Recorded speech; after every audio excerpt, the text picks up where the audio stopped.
este singura avuție pe care omul o are încă nejefuită.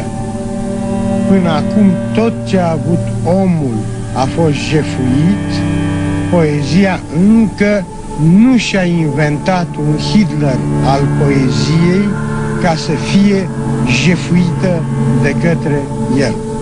Poezia este a tuturora, în toți oamenii există poezie, iar poetul este muncitorul, traducătorul, umil al sentimentelor tuturora în aceste cărți tipărite. Bună oară de mine, bună oară de alții.